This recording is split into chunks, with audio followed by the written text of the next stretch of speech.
Bonjour, aujourd'hui on va vous parler des Rotala. Alors c'est un genre de plante très vaste avec énormément de variétés. C'est une plante qui est originaire d'Asie. Elle va apprécier une température entre 22 et 30 degrés. C'est une plante qui appréciera aussi un pH entre 5,5 jusqu'à 8. C'est assez variable, elle s'adapte plutôt bien. Et par la même occasion, elle aura besoin d'un éclairage moyen à intense et un sol nutritif assez riche. On ira sur du Denerl 10 en 1 dans l'idéal ou alors du JBL Aquabasis. Là, je vais vous présenter 5 variétés de Rotala. Alors, il y en a facilement entre 15 et 25 actuellement sur le marché. On en a même d'ailleurs plus sur le site, mais ça reste à peu près la même chose. La forme la plus classique est la Rotala rotundifolia. On a aussi la Rotala indica, la Rotala ashra, la Rotala orange juice et celle qui aura une forme de feuillage un peu plus particulier, la Rotala walachi.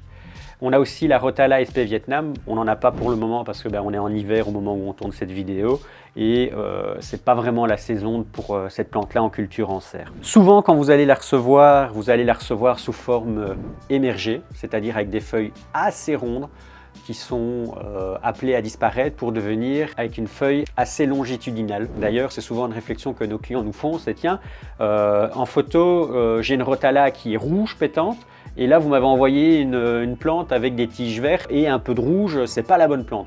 C'est la bonne plante. La seule chose, c'est que la plante va se transformer une fois en eau, comme la majorité des plantes aquatiques. La Rotala est cultivée hors de l'eau, dans un milieu saturé en humidité, avec une hygrométrie entre 70 et 90%, en fonction de la taille et de la jeunesse de la plante. Donc, forme émergée, feuille ronde, forme immergée, vous allez avoir des feuilles assez longitudinales comme ici. Ça reste une plante à tige.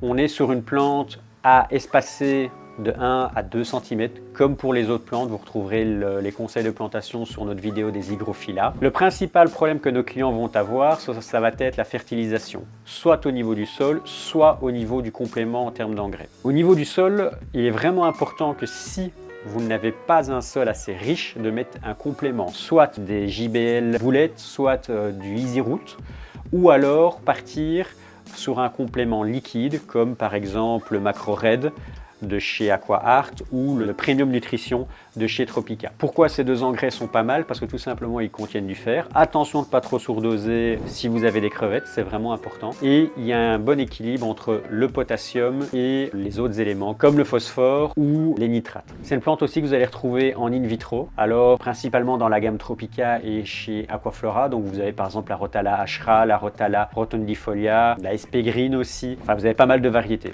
Il y a plus de 10 variétés disponibles, que ce soit aussi bien en pot in vitro que en pot normaux. C'est une plante à titre personnel que j'affectionne énormément car elle va mettre vraiment du peps dans votre aquarium avec aussi bien une forme très intéressante dans votre arrière-plan, mais c'est aussi une plante qui va être aussi très intéressante en termes d'évolution. C'est une plante qu'on va voir évoluer dans votre aquarium du début jusqu'à son stade final, c'est-à-dire la forme immergée, et c'est extrêmement intéressant à voir. Merci d'avoir regardé cette vidéo. Tous les liens sont dans la description. N'hésitez pas à vous abonner, à nous laisser un petit commentaire, ça fait toujours plaisir. Bonne journée à vous.